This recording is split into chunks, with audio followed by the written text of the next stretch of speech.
Funding for this program was provided by the National Institute of Justice.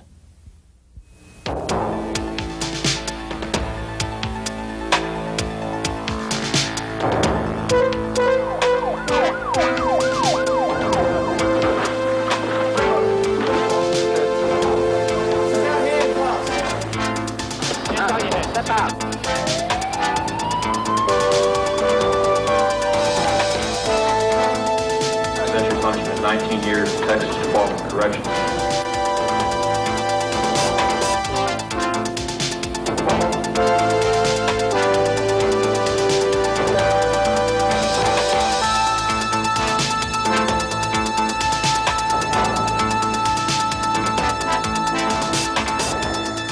Hello, I'm James Wilson. Drug offenders are swamping the criminal justice system.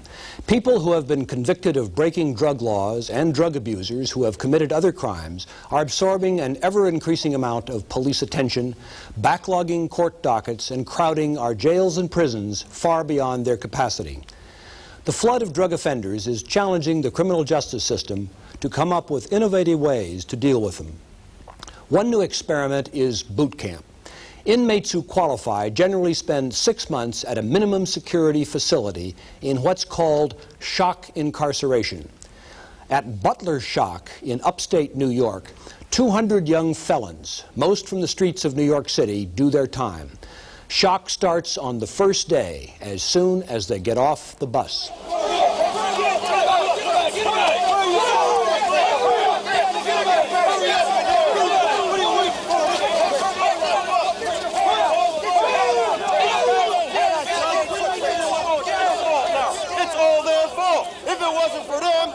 Shave today, is that what you're telling me? What are you going to do when you go to a job? You're not going to shave and say, Mama didn't change the razor, she didn't pick it up over at the A&P? Is that what you're going to tell her? No, sir. Oh, well, you're just starting out on the right foot. What's your name, genius? Sir, Augusto, sir. Augusto. Outstanding, Augusto. You and me are going to be good friends for the next 6 months.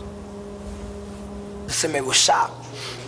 It was like, got DI screaming at you, hurry up, run with your bag and everything. And it was a shock. Didn't know what was going on. We was confused. When this inmate first came to the program, this inmate was only looking at just 6 months, shorten up the time, 6 months to go home. And it's at first this inmate just wanted to quit. First thing we try to do is to break him down, take that toughness out of him. We want him to cry. It's good for him. And then we build them up, and we try to teach them they can do this. A lot of them think it's impossible. They've never done anything like this in their life before.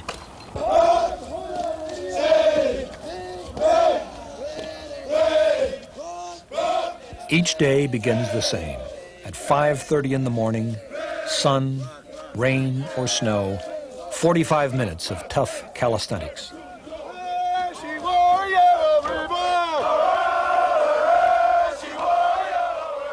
Many of these young men, aged 16 to 29, were dealing drugs, stealing cars, or burglarizing homes a few months ago.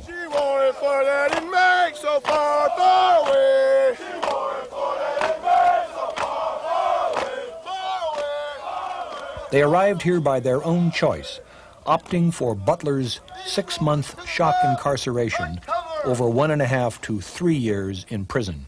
Left, right, left. The hard physical exercise is designed to help detoxify the inmates' bodies and build morale. Overall, 13% don't make it through Butler Shock. Most drop out because they just can't take it, physically or mentally, and serve their full sentence in a regular prison. Right, move! Let's go, Forrest, step it off. Let's go. We'll walk in parade dress. Come to position of attention first and snap into it. At meals, inmates march, eyes ahead, no talking. They serve each other cafeteria style and sit down in unison. They must eat all they take in no more than 10 minutes.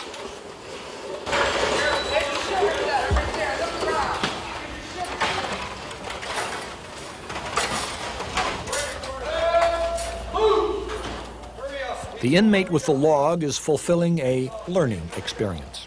In this case, he's learning what happens when you have a chip on your shoulder. The inmate with the toilet paper is learning what happens when you use too much.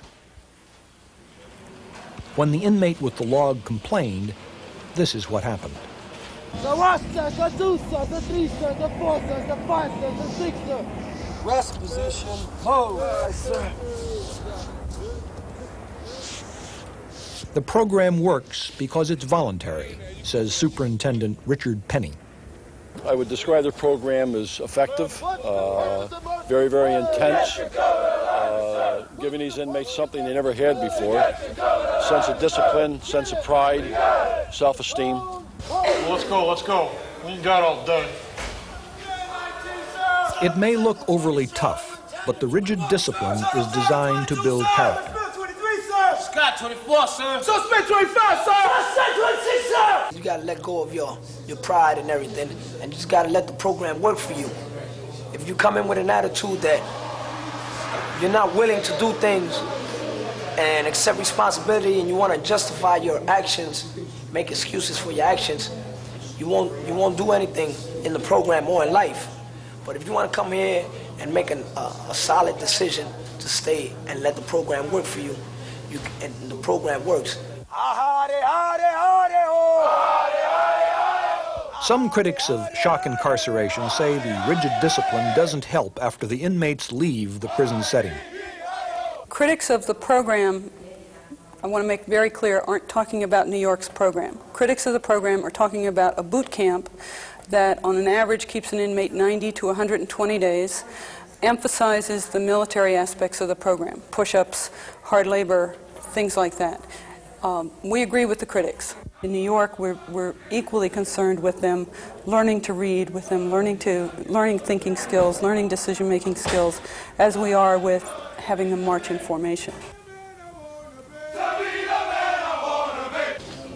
Inmates at Butler spend 11 hours each week in formal education. It looks like any other classroom, but even education at Butler has a special tone. Exclamation!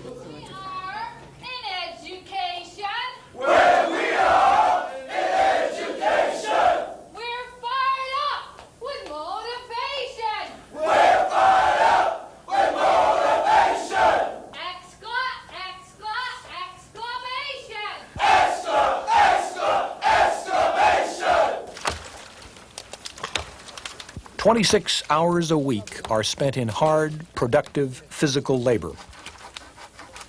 You are always going to be psychologically addicted, and you will always be emotionally addicted. 8 hours a week are spent in alcohol and substance abuse programs. Who are the members of members that when they eat in the mess hall, And 10 hours each week are spent in network session, where inmates learn to take responsibility for their actions. Mr. Coleman, can you pick a word or a phrase or a sentence from the shock philosophy and state to the community what does it mean to you? This inmate Coleman picks focus. Reason why this inmate Coleman picks focus, because this inmate must focus on his program and his fellow peers. That this inmate is clear. Thank you, Mr. Coleman. You may be seated. All right, sir. I don't think you can beat this system. I really don't think you can. I think that you'll have some people come through who have that impression that they can come through and they can just, they call it fronting, that they can just front their way through. But it doesn't work.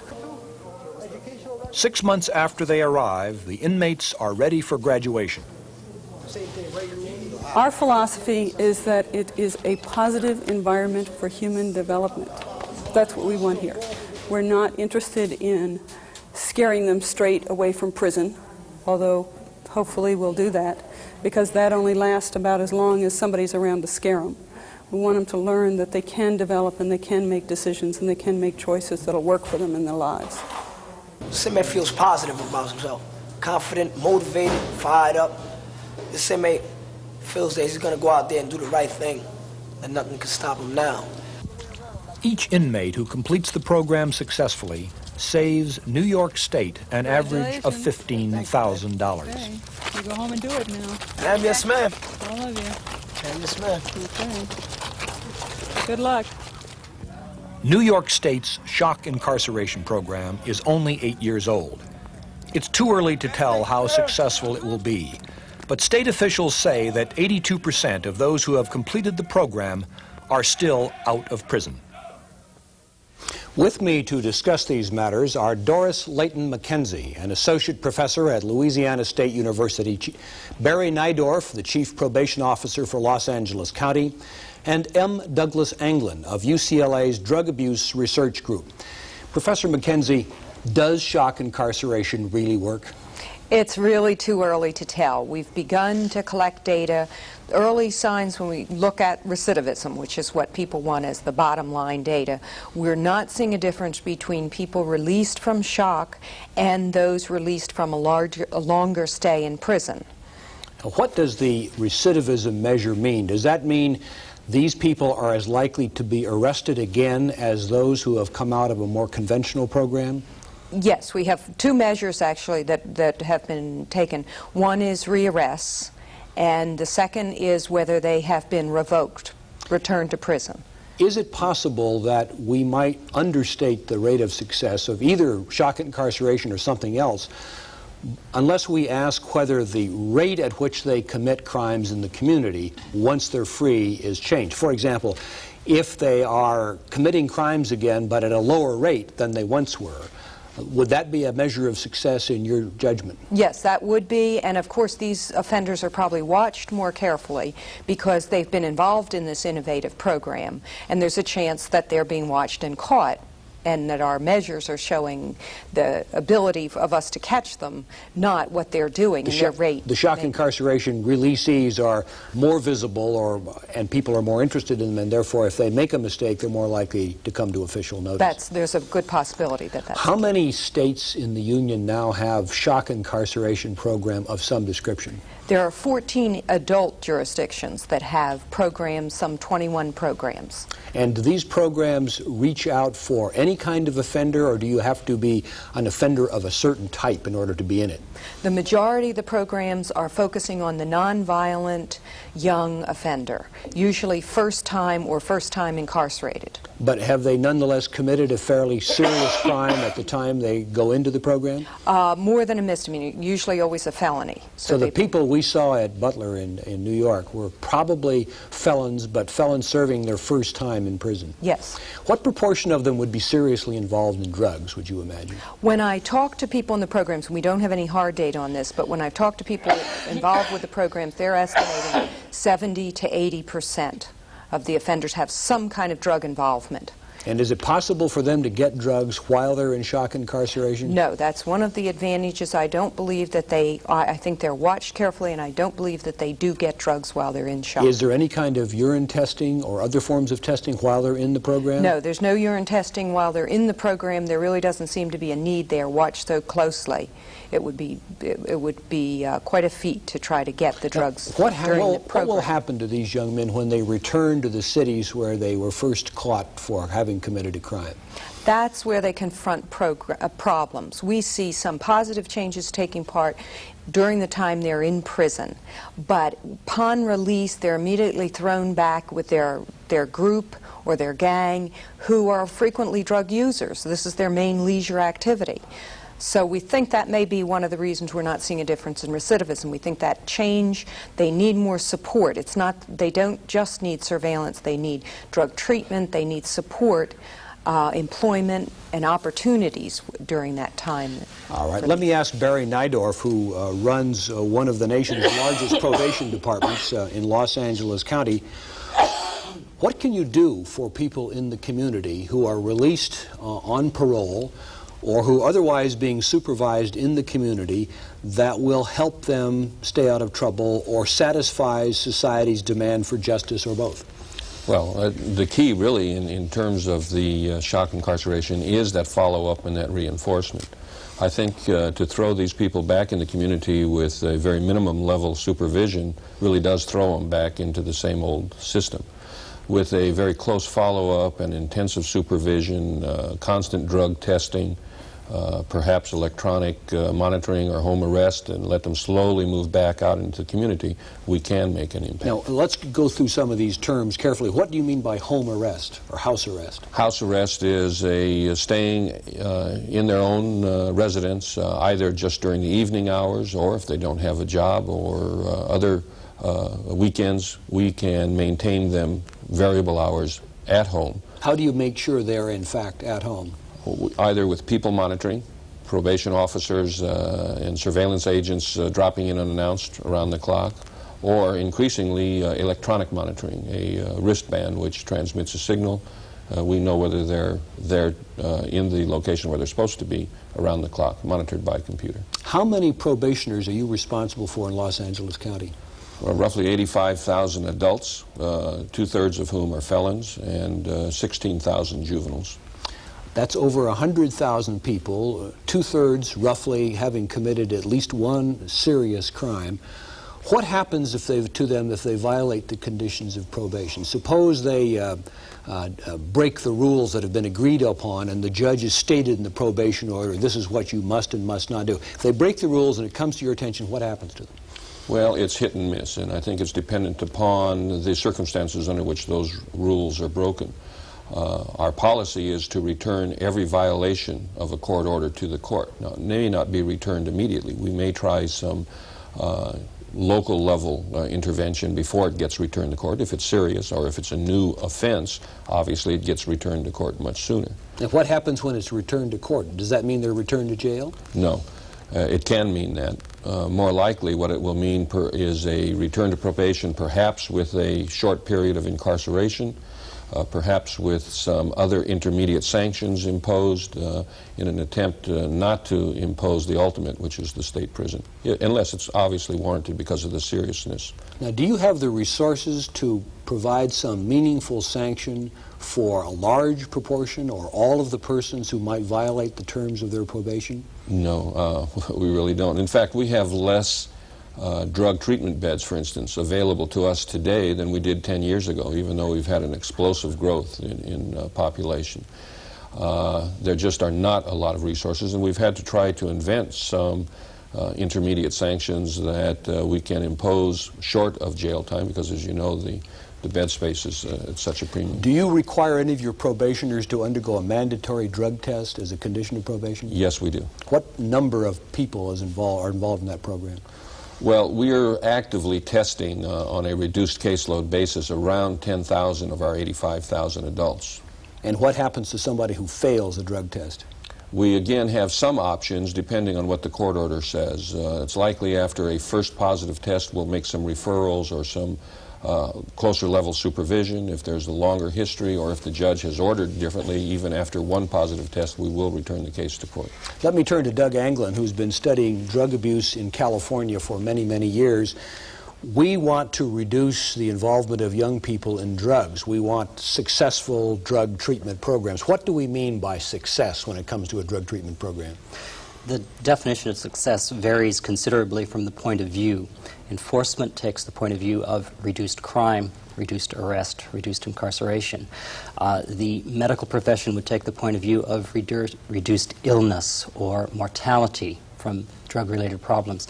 And the social worker, say, or psychologist would like to see improved social and family and community functioning. Now, what do you mean by success in a drug treatment program? I think you have to gauge the success of drug treatment programs along all of those dimensions. They're all meaningful. They all have cost to society. They have all costs to the individual and his immediate family. So a good drug treatment program would try to address all of those aspects within the recovering individual's behavior. Are there good drug treatment programs? Do drug treatment programs produce successes as you have defined them?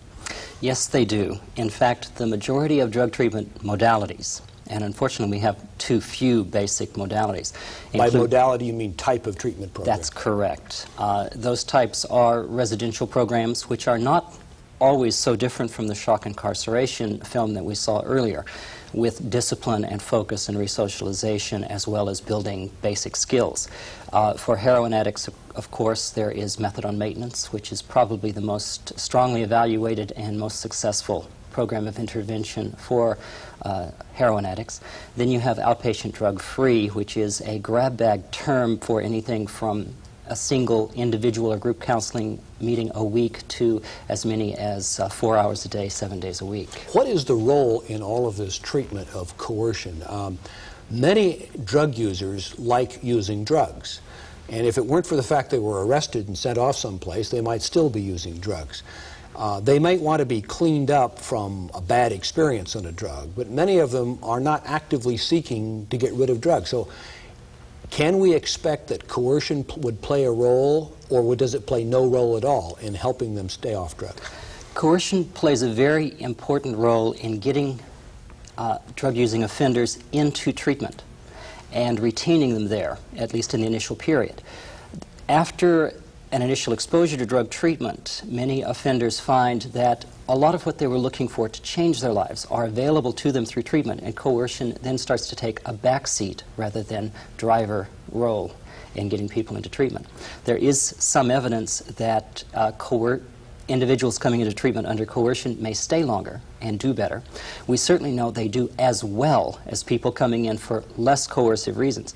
I say less coercive because while the criminal justice system is very important, there are other coercive reasons: family, health, just getting older and tireder of Of course, but let's focus on the criminal justice system. Barry Nydorf is trying to supervise people, some of whom have been told, stay off drugs or else. Having that kind of condition placed on them, is that likely to help their prospects for recovery or hurt their prospects of recovery, or is it neutral? It will help their prospects of recovery if there are attempts made to provide them with resources that can bring about more permanent person change or behavior change. The kind of aftercare that was mentioned in the New York shock-incarceration program. When people are returned to their community, you cannot just drop the intervention at that point. There has to be some sort of longevity to this. It took many years for each of these individuals coming into problems with drugs to develop that problem, and it takes a sufficient amount of intervention over a sufficiently long period to really make a difference. Barry Nydorf, if resources were no object, if you had the budget you needed, what proportion of your 100,000 people in your caseload would you in fact test for drugs on a regular basis? Well, we know without any doubt that a minimum of 60%, and it's probably closer to 80% of all offenders, are involved in the illegal use of drugs. So up to 80,000 persons would be tested, but in fact you're testing only 10,000. That's correct. And the reason for the difference between those two numbers, which is a very large difference, is that you can't afford to test the 80,000. That's right. The people that we're testing are on caseloads of 100 per officer. Those that we're not testing are on caseloads of up to 2,000. You mean there are probation officers or teams that are supervising 2,000 persons at a time? That's correct. Those are automated bank loads, we call them, and in effect the only interaction between the probation officer and the offender is either through the mail or through a telephone contact. What does that interaction mean if you have 2,000? Does a computer call them up and say, this is your friendly computer, are you being good? What happens? Well, there's a variety of ways of doing it. Mostly it's being done through the mail. The offenders are asked to mail in a report slip once a month with their current address and location, along with a payment of court costs and what have you. If they maintain that schedule, that's the only interaction there will be. How do you decide who is allowed to use the probation by mail system and who is required to be part of the more intensively supervised caseload where drug testing is part of the regimen? How do you make that judgment? There are a number of factors. The primary one is an assessment, a risk assessment, which we do on all offenders as they come into probation. Those that are the most serious and those that seem to be able to be helped most with a testing program will go on to one of our testing caseloads. So those that are least serious will go into the automated bank. Professor McKenzie, how widespread is this concern for aftercare that has been identified as a key aspect of any prospectively useful drug treatment program? Are more and more states turning to an emphasis on aftercare, or is still the emphasis on the upfront treatment, the early part? The emphasis is still on the upfront treatment, I think, and aftercare as a part of shock incarceration is not yet in place. Why is that? According to Doug Anglin, if I understand him correctly, the longer you stay in a program, the better your chances for success, almost regardless of the kind of program. If that's true, then it seems that the major emphasis should be on keeping people under supervision even when they're in the community, and yet that doesn't seem to happen. Why that apparent discrepancy? I think the program started really as a method of reducing prison crowding, and so that the focus has been on shortening the time people spend in prison, and many of the programs do not have drug treatment. so that there's really an emphasis on getting treatment into the shock programs. They were initially thought of as a punishment and the military aspect, and I think it's taken some time to see that there has to be drug treatment in the program, and besides that, there has to be a follow-up. Let me ask Doug Englund the same question. Why the emphasis on the upfront part of the program, the shock incarceration or any substitute for it, and the rather low emphasis on Barry Nidorf's problem, which is what do you do with them when they get out? I think I agree with Dr. McKenzie. The overcrowding conditions in our nation's prisons are quite formidable. In fact, many prison systems in some states are under court order to relieve overcrowding, and this was one spillover effort. I don't like to think that the rehabilitation aspect or drug treatment aspect was an afterthought, but it appears to be in some cases. And I think it's going to take time to develop the post-discharge care that is necessary to keep the recidivism rate low. Barry Nidorf, you said earlier that upwards of 60,000 of your probationers have been convicted of a felony. Is that correct? That's correct. Would they ordinarily be on probation, or would they ordinarily, again without a budget constraint, be serving time followed by parole? No, I think, well, they serve some time at the local level. Most of those do serve some time in county jail, but traditionally 80% of all dispositions in felony courts end up on some type of community supervision rather than a state prison incarceration. Has prison crowding that's been described by our other two guests here worsened this problem by increasing your load as people are given early release or no time at all and simply sent to probation? Yes, it's worsened it in two respects. One, we're handling a far more serious offender to begin with, as well as handling far larger numbers.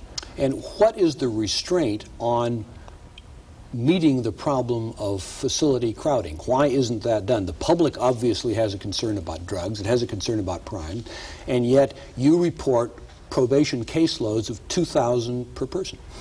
Well, the issue, unfortunately, is mostly financial. I think that there's a clear understanding we cannot build our way out of the overcrowding crisis. And yet we can't yet find the way or the will to fund community corrections at the level it should be funded. Let me ask you, Professor McKenzie, for your guess. I know you're a scientist and you don't like to guess what the data would show, but when you finish your studies and when we have some experience with shock incarceration, are you betting that it will prove to be helpful or not helpful? I'm betting at this point that it will be helpful for some offenders. And what kind of offenders?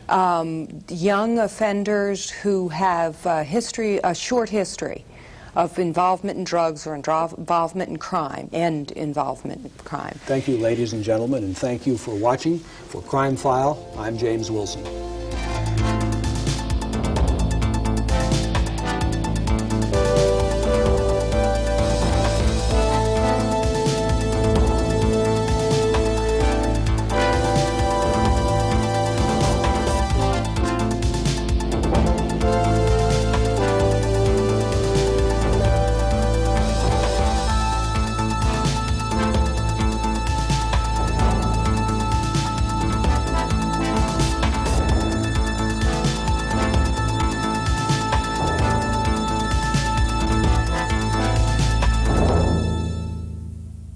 Crime File is a production of CF Productions Incorporated, which is solely responsible for its content. Funding for this program was provided by the National Institute of Justice, research arm of the U.S. Department of Justice.